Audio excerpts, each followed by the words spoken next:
Hello, everyone. My name is André, and first of all, I would like to thank to Fundacion Rafael del Pino for the invitation, and to Aguilar, and also to PANGEA, to Pablo, all the team, the amazing crew he has here, and also to Mohammed and Tomas, Katia, that are very, very inspiring. I'm actually very, very proud and honored to be here in the middle of such inspiring people. So I will talk about a little bit about my story, my personal story, and I hope that in the end of this 15 minutes that I have, that we could all learn something or at least take something home. So my name is André Leonardo, like I've told you, and I was born in the middle of the Atlantic. I was born in the Azores Islands, Los Azores, which is a paradise. I used to say to my friends that I won the jackpot before I was born. So has anyone been there, actually? No? Okay. Awesome place. Green, whales, dolphins. Paradise, right? This is actually a volcano. It's the only place in the world where you're inside the volcano. It's amazing. You should go there and you can look at it online. So I was born in this paradise in a very large family. And my mom and dad, they always kind of forced me to do things differently. And as you can see, I was small, maybe even cute, blonde, blue eyes. And I was using that to do mess with everyone and to try different things. So actually, I started my first business when I was 6. Why? Because I wanted to buy these chewing gums. Actually, this was kind of an innovation because it had a liquid on the center. And I asked my father, can you please buy me this chewing gum? And he told me, no, I'm not going to do it. You have to work. You can wash my car. You can, I don't know, just think about it. And I was like, oh, no, I'm not going to wash the car. It was a Sunday. Next day, I went to school. On Monday, I was living very close to the school. So at 3:30, school is over. I came back home and I start thinking, well, what I'm going to do. I looked to the garden. I grabbed a Caesar and I went to the garden and I took all the flowers. I put the flowers in, imagine, like flower, 6-year-old kid. I put all the flowers inside the backpack and I went door to door to my neighbors. And as you can see, as I show you on the pictures, I was kind of cute, so that was my main differentiation. They bought me all the flowers. At the end of the afternoon, I went to the local supermarket and I told him, hey, I want this in chewing gums. You know what? 2 packs of chewing gums. I came home, my mom was there, you don't imagine. When she saw that the backyard has no flowers, it was not pretty. But that was my first business, and while I was young, I had so many initiatives that I could tell you. We will need 2 hours to talk about it. And then I went to the university. I moved from Azores to Lisbon. And that was the first time that I realized that all of this desire to create things, to make things happen, this has a name, entrepreneurship. I've learned that it's a subject. There's a lot of articles about it, a lot of people that are saying great things about it, a lot of role models. And it was also the time where it's like 2010, and I'm sure you remember social economic crisis. It was start hitting Portugal and Spain. I'm sure you remember taxes were getting higher. Everyone was talking about economic crisis. And as a solution for that, we needed to promote entrepreneurship. Okay, so I was at university and I decided, okay, I have to contribute. I have to do something for my country. I have to do something. What can I do? People were unmotivated. People were tired of, important people talking about economy and politics. But for the normal human being, that seemed something very far away. I felt that people needed real examples. So I decided first, organize international events, and I've done it in the Azores. In an island with 50,000 people, I organized this event. 600 people attended to the event. Tickets sold out 15 days before the event. It was crazy. And just to give you a few examples with international speakers, this is Benfica president. I'm sure you know Benfica soccer team. This lady is called Sandra Correia. She's the top CEO in Portugal. She won the Best Entrepreneur in Europe 2011. She's using cork to manufacture bags and umbrellas and so on. This here is Manuel Ramos. Manuel, he manufactures kayaks and he exports kayaks all over the world. This guy here is Garrett McNamara. He's a world-class surfer, huge waves. It was full of great speakers, and me and my team, we used to say that this was the biggest conference in the world. Why? Because in an island with 50,000 people, 600 attended to the event. It's more than 1% of the population. Can you imagine 1% of US population or Brazil? I guess it would be like a Guinness World Record. So we say that at our proportion, we got the award. After that, I decided, okay, what can I do more? I want to reach more people. I want to inspire more and in a more deeply way. So I decided, okay, I was at home, I was at my couch, and I grabbed a piece of paper and a pencil, and I decided, okay, I'm going to travel around the world. And I'm going to countries like US and Canada, and I'm also going to countries like Kenya or Tanzania. And what I'm going to do is I'm going to report real stories of entrepreneurs. I'm going to show how this Indian guy started and how he is now, what was the path. And I hope that by reporting all of these stories, I could inspire people to do the same. That was my idea, but it actually took me 2 years to make it happen. I mean, I was a guy that was used to travel from Los Azores to Lisbon, Azores, so I was not Africa, India, that's, I mean, way far from me. Money, zero. Rich parents, no.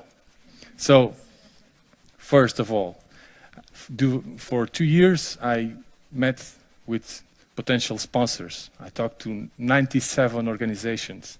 At the end, 7 of them decided to sponsor me. It was 90 no's to get 7 yeses.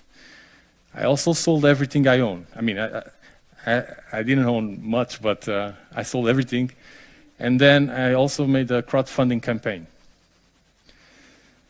And I didn't have the money I wanted. The budget was very short, but I decided to go on the tour. I've also been invited by the Lisbon municipality to be the first ambassador for Lisbon as a startup city, which is something that I'm also very honored. And let's travel around the world.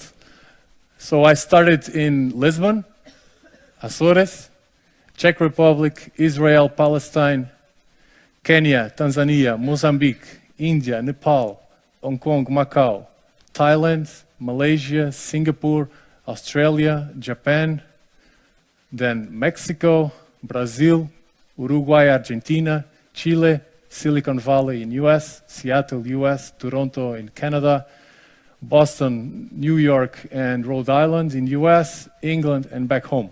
So it was 1 year traveling alone, taking only a backpack and a camera, okay? And now I'm going to show you a few images. So this is me in Kenya with the local people. Here in Singapore, I'm just going to show you a few images. In Singapore, here Taj Mahal, India. Here in Thailand with the small cats. Here with one of the most amazing entrepreneurs in Portugal. It's called Rui Nabeiro. He started a small coffee company and now it's an international company. It employs a lot of people in Portugal. Here on Facebook, this is Belle. She's a Brazilian entrepreneur, very inspiring girl. Here in Mozambique with the CEO of Mozabank. I've been in those, you know, the things that we see on the movies. In India, those bus full of people, it's like that, or maybe even worse. For you to have an idea, for 1 year, I spoke to my parents over Skype only 3 times. 3 times. My mom was crazy about it. Because I was saving money, and believe me, everything happened to me. I was robbed, everything happened. What can you find all over the world that is cheap? You can find tuna. So I became #1 chef cooking tuna. Tuna with rice, tuna with pasta, tuna sandwich, just tuna with tuna. About media coverage, it was amazing. Here am I in Kenya talking over Skype to Portugal no Coração, which is a program in the Portuguese national television. Here in Africa too. Here I'm in TV Sibuka, which is the TV network in Tanzania. And as you can see, it's all about innovation and all about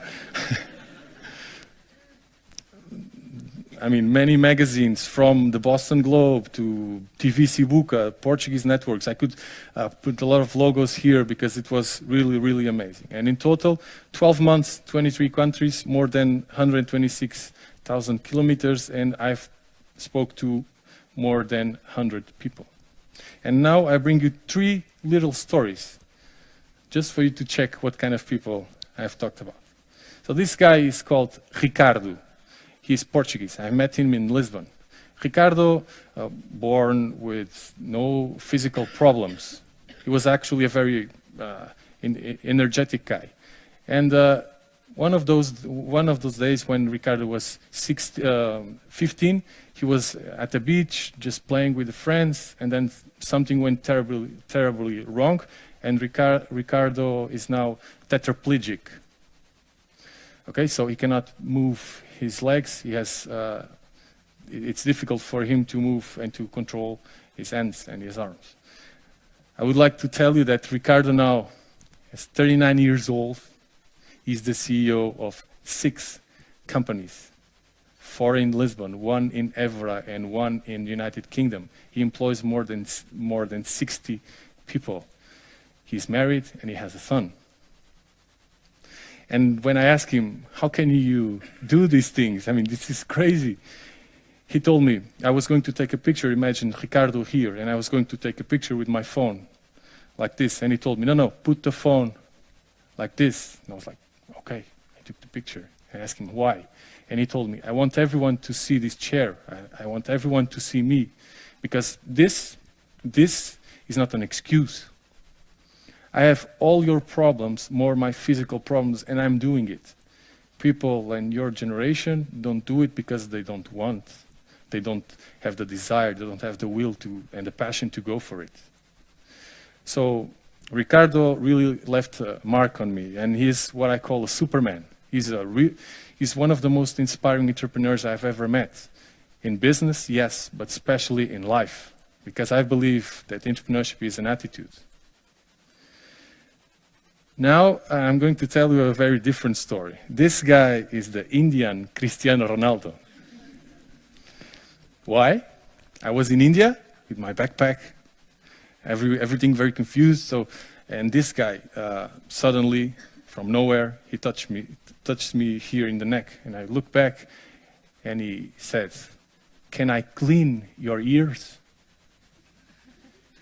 What? And he asked me, "Where are you from?"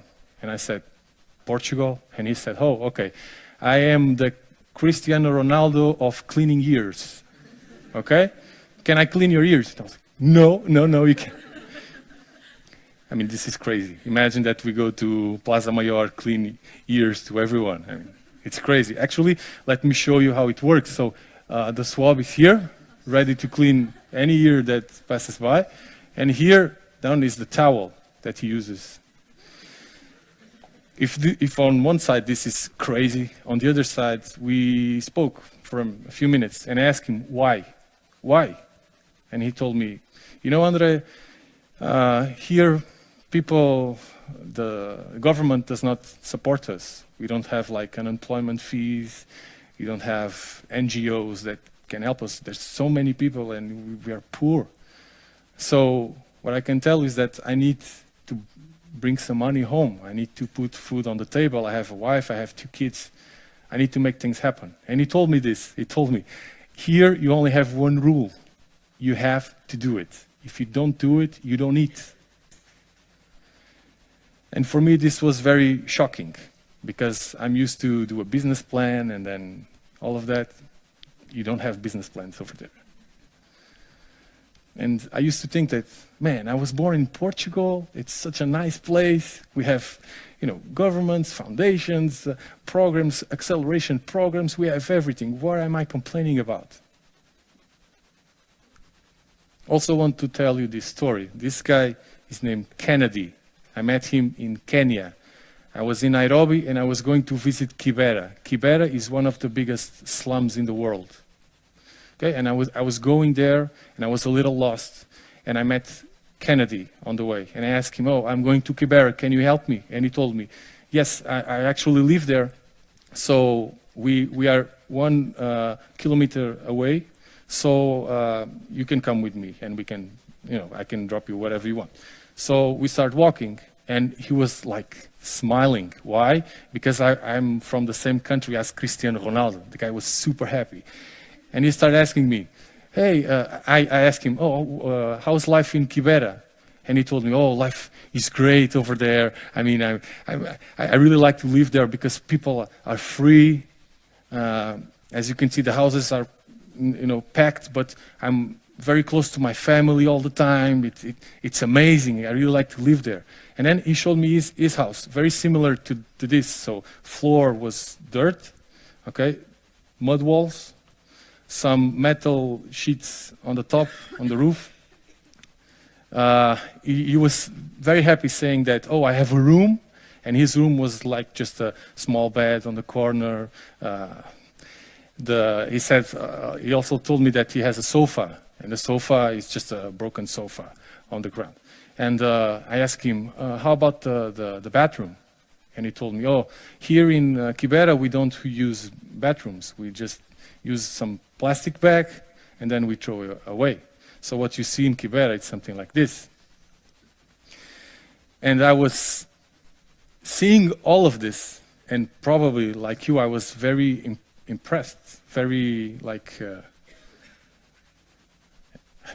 I've never seen that.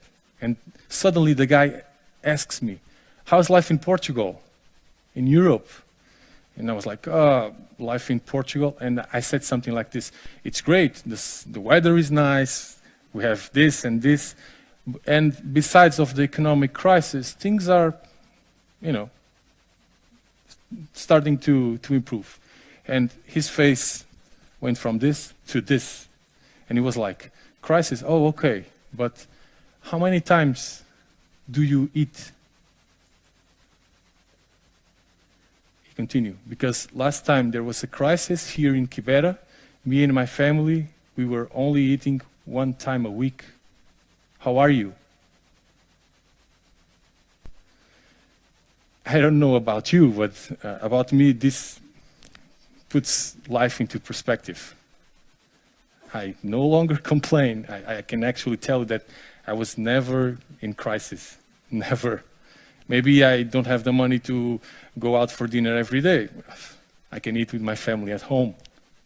Maybe I don't have the money to, go all around the world in vacation with, but what if taking a train and go from Madrid to Barcelona or Barcelona to Valencia or Sevilla, that's bad? No, that's awesome. What am I complaining about? This story really left a mark on me. I learned with all of this that difficult is different from impossible. What? A tetraplegic guy starting a company, actually 6 companies, that's impossible. No, it's actually very difficult, but it's not impossible. I really believe in faz acontecer, make it happen. Haz que ocurra. Is this correct Spanish? Que ocurra.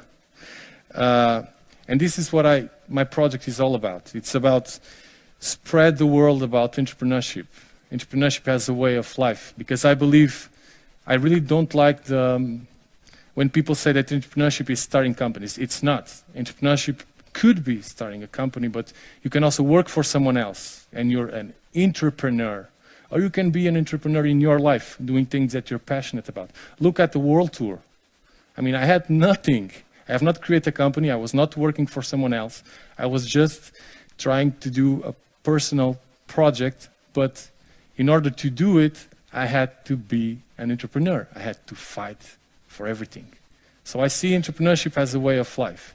And actually, in this unpredictable world that we're living, that our generation is living, we need to become entrepreneurs. We need to fight for everything because things are not going to be easy. The good thing of it is that if you really want, you don't have to pay taxes to become an entrepreneur. You don't have to, ask for permission. You just need to want that. You just need to start. You just need to get out of your couch and start doing things. It only depends on you. And also, it's about traveling because, while I was traveling, I was out of my comfort zone too many times. I've learned a lot. I've learned that whatever the problem is, I have to find a solution. And once again, in this uncertain world, we need to look for solutions because problems will be all over us. But the way we solve them, the way we face them, it's what differentiates us. Okay, so after the world tour, let me see.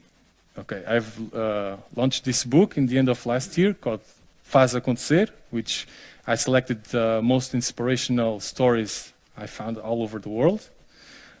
A lot of people in Portugal are reading this book. This guy is Guilherme. He's 13 years old. He started a social media network called Netchal. Very inspiring guy. And this is my oldest reader, my grandfather, 86 years old, and he's reading my book, and he's full of energy. He learned how to use the computer a few days ago.